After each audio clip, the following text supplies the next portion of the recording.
welcome back to my channel. My name is Cassie Ray and I'm very excited for you to be here today. And today we're going to continue on with our food safety series. We took a little bit of break and we did a porch chat, which I did last week, and I will leave that link in the description box below, as well as in the cards if I remember to do that. If not, it'll be definitely in the description box. But that's where we just chatted on the porch, where you got to know me. I answered some of your questions, things like that. It was really fun and just a little bit more personable. But this one, today we're going to be talking about thermometers as well as temperatures that your food needs to be at in order for it to be safe. We have this series, and I think maybe like 2 more videos on food safety. And then after that, we are going to be done for the food safety series completely. And we are going to be moving on to a new thing that I have set up for Christmas time, which is very exciting. I'm already sort of filming some of it, so that way I'm not so behind, but it's sort of similar to Vlogmas, but not really Vlogmas. So it's very exciting, and I've been thinking and dreaming about that for a little bit. So we are nearing the end of this series. If you like it so far, please give it a thumbs up, leave a comment, or subscribe while you're here. We talk a little bit about everything here at Thrifty Nutrition, and a lot of this has to do with being and having affordable products that are healthy for you, and how to do that definitely on a budget, which is why it's called Thrifty Nutrition, where I teach you a lot about nutrition, how to make it affordable for you and your family, which is something that I'm very passionate about and something I think everyone should know. And so yeah, stick around if you want to. All my links are in the description box below. I do not get monetized here on YouTube on this channel. So all of you supporting me through my links and my Patreon and everything like that is how I get paid. And I really do appreciate that because you guys are wonderful. So I will leave all of that down below. Feel free to check it out. Today we're going to be talking about thermometers and which one to use, as well as temperatures that your food needs to be at. So the first thing we're going to be talking about is the different types of thermometers and the different ways to test the temperatures of your foods. I need to get rid of this hairpiece because it's driving me nuts. So there's bimetabolic stemmed thermometer, which is the typical one that you think of where you have to stick it in and it's got like the little dial on the top. That is called a bimetallic temperature thermometer, and so that's what you use for that. Thermocouplers and thermistors is another one. And then we also have immersion probes, surface probes, penetration probes, and air probes. There are multiple different ways to do that and to have those types of thermometers. We also have infrared laser thermometers, other recording devices, like one that stays on a food truck and gets delivered, or like whenever a food truck is being delivered to a store, they have like a little sticky thermometer that stays on the side of their truck where you can see how the temperature was during their whole entire trip, because you don't want anything to dip down. If it does dip down or rise up to unallowable temperatures, then you would kick that load and say, no, you can't take it in. So that's one of the ways that you do that. They also have another one where it sticks to the side and you can take that off and put it in a computer and read it, and you can see if the temperature was okay throughout that whole entire time. And so that's something that is good to know, just as general knowledge, and one of the ways that you can record things. So let's go ahead and talk a little bit about each one again and explain a little bit more, since I just did a quick little overview of them. So the bimetallic stemmed thermometer, this is where you have your typical thermometer. I'll show you a picture of it. Just your typical thermometer. It doesn't have anything crazy, but it does have the indicator head, the little nut where you can adjust it. So if you ever think that your thermometer is off, you can take this little nut that's down here and you can adjust it and twist it one way or the other, and that way it can be calibrated. That's how you calibrate a thermometer like this. This is the stem. This is the dimple where you want to make sure that your actual product will touch. I think I'm actually going to put a picture up here to where I can show you better of what I'm talking about, but there is a dimple on the thermometer, and that is where you're going to be able to, that's where you should be able to be putting your whole entire product in. So like, let's say you're cooking a turkey or a ham or something, you want to know that's fully cooked, you need to insert the thermometer all the way until that dimple, and that is going to give you an accurate reading to know if you are cooking at the right temperature or if it still needs to cook a little bit longer. If you're trying to heat up grease or something like that, this is probably not the best thermometer to use, but you still can use it, and you still have to measure it up to the dimple. And then the sensing area, which is on the very bottom, is what senses all of the products, and also is the one that actually reads it. So again, if you can't read all the way to the dimple, the bottom portion of it is where the sensor is and where it knows like what temperature it's going to be. But putting the product all the way to the dimple does help have an accurate and consistent reading every time. Now, there's thermocouples and thermistors. And those are basically different things like immersion probes, surface probes, penetration probes, and air probes, which is basically where you have a reader right here, but you have a separate thermometer stick where it has a stem and all of that, similar to the one that we just talked about.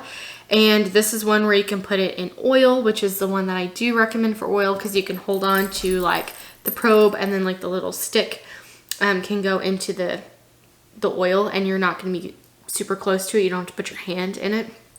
And so that's one of them. You have the surface probe where it's got like a little head on it, very similar to like a stethoscope. I can never say it. Stethoscope.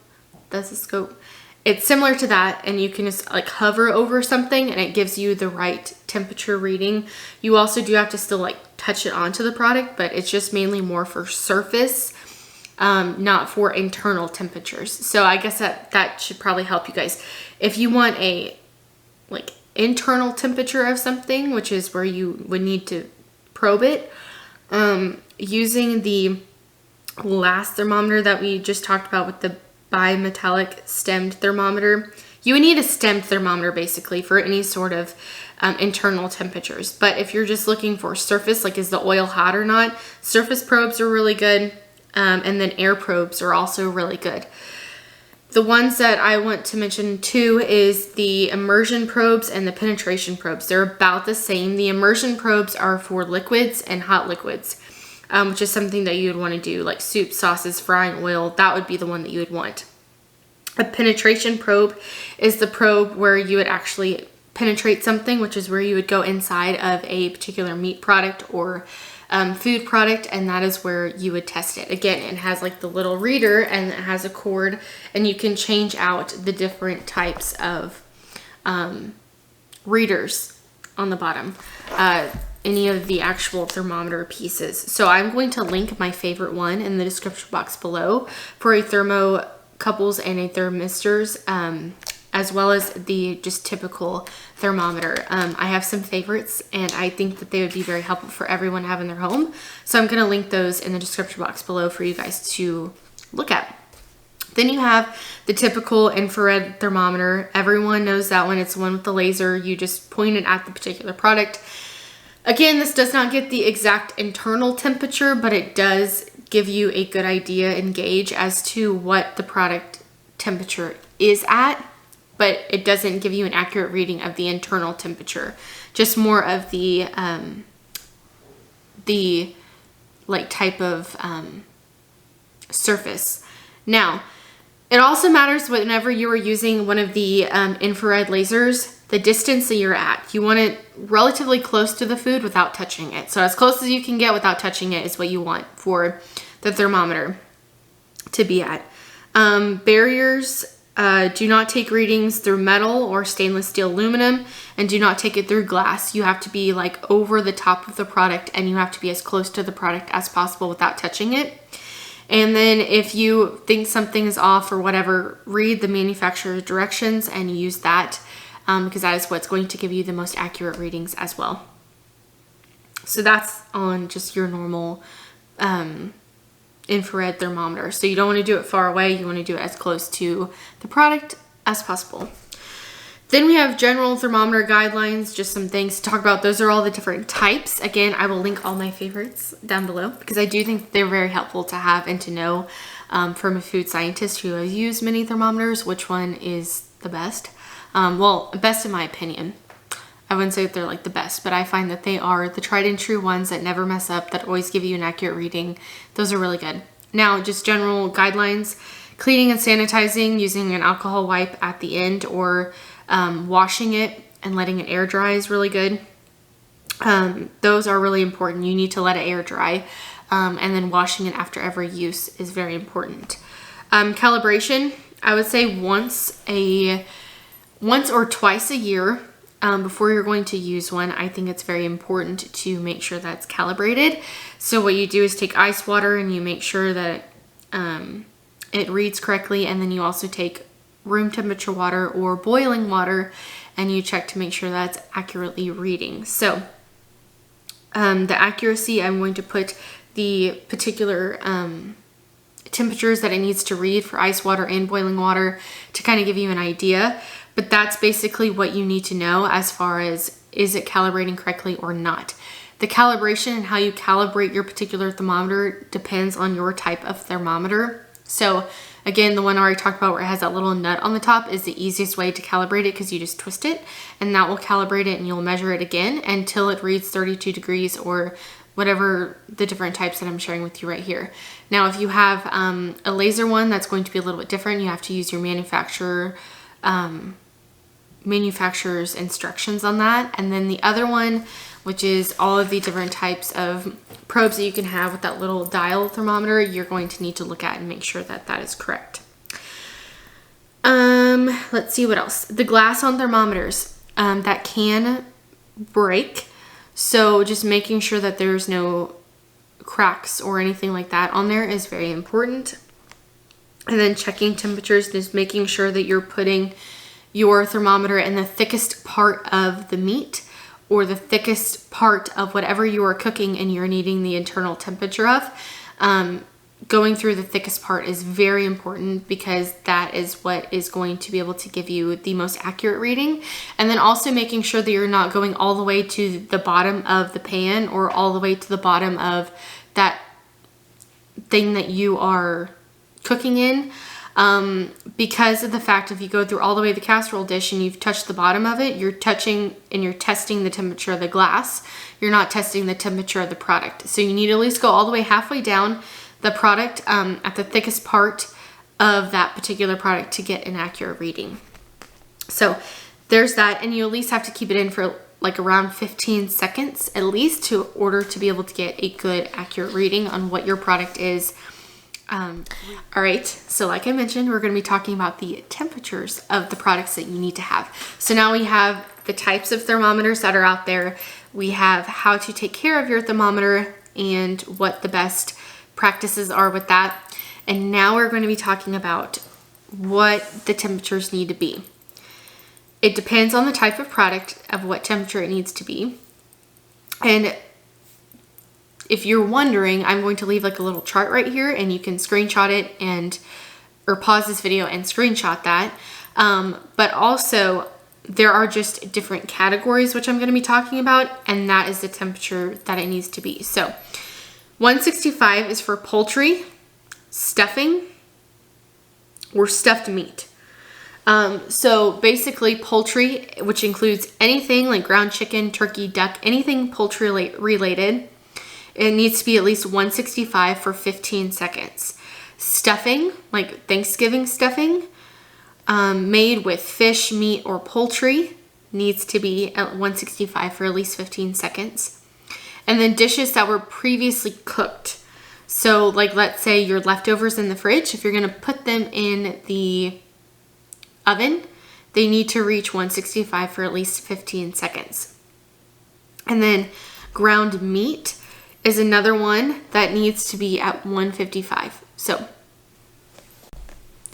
the next category that we have is 155. What includes that?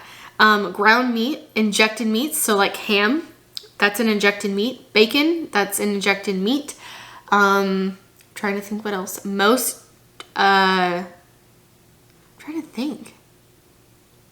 That's all I can think of right now.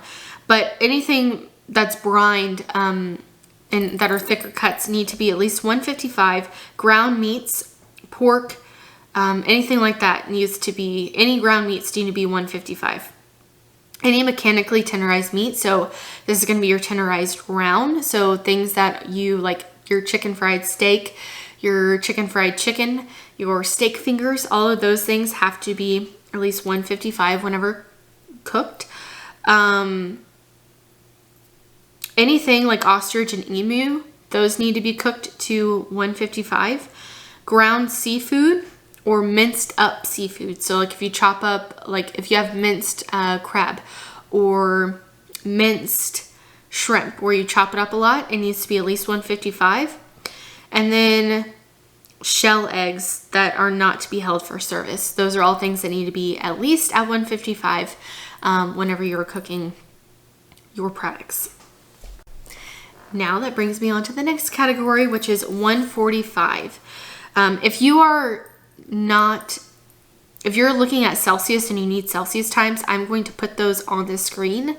But since I live in America and we use Fahrenheit, I'm just talking in Fahrenheit. So I will leave the Celsius degrees on the screen for you guys. But basically, 145. What is 145? The temperature, like what foods need that? Seafood, steak, anything that's a steak, like pork, veal, lamb, anything like that. Commercially raised game, which is basically like whenever you go to like Cabela's or Bass Pro. Is Cabela's even a thing anymore? I don't remember. Bass Pro, all of those where they have like the elk on sale or where you can purchase it basically. Those are all things that need to be cooked to 145 because typically those are going to be commercial. Like most people don't just go out and shoot an elk and then go ahead and give that to Bass Pro. These are things that have been farm raised. And so those are commercially raised, I guess is a better term. And so that's something that you'd want to cook till 145 for at least 15 seconds. And then again, shell eggs or anything that will be served immediately, that's something that needs to be 145 for at least 15 seconds. The next one for 145 again, so we're in a 145 category, but this is a little bit different because this is going to be roasts. I'm going to leave on the screen as well some alternate cooking times for roasts because it depends on what kind of roast it is and where, like how you're cooking it. Are you going to be cooking in the oven? Are you going to be cooking in the crock pot? All of those things matter. So I'm just going to mention here that any roast of pork, veal, beef, lamb. Also, I got a question. What is veal? Veal is a baby calf, basically. And so that's what veal is. A lot of people like veal in Italy and other places. And so we include that here in the United States as well. And so it's a very tender meat. And because it's so young and only had like milk basically to eat. So that is what veal is. And that also needs to be 145 degrees for at least 4 minutes. So roasts are a little bit like different in not needing it. Like whenever you're testing it, it can't be for just 15 seconds because it is a larger cut of meat. And you're also typically roasting this, so it's going to be very hot anyways, and so it needs to make sure that it lasts for 4 minutes at least. This also includes ribeye rolls or any like thicker cuts of meat, like pork roast, ribeye rolls, any sort of shoulder roasts, things like that. That all needs to be 145 for at least 4 minutes.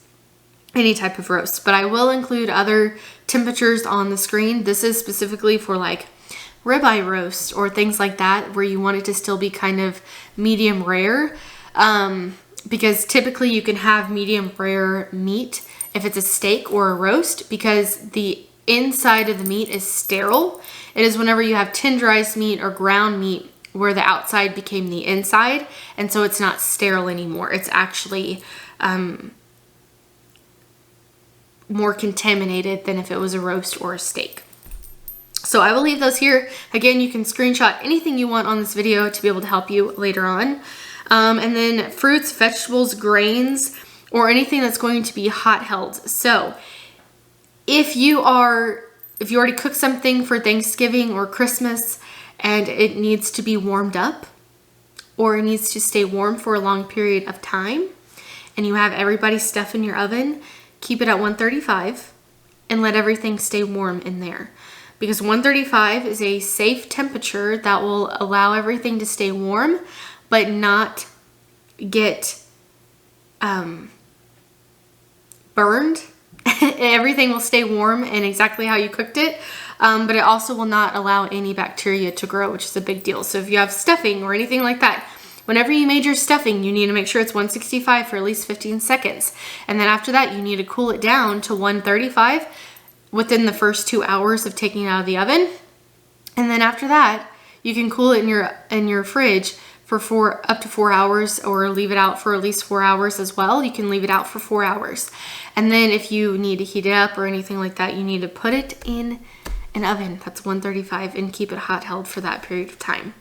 So that is all the things that I wanted to talk to you guys about today in regards to food safety, everything like that. Again, we only have like 1 or 2 more of these, and then we're going to be going into a whole entire new thing for Christmas, and I'm so excited about it. If you like this video, please give it a thumbs up and leave a comment down below for anything else you want to see, and also subscribe on your way out, and I will talk to you in my next video. Bye guys.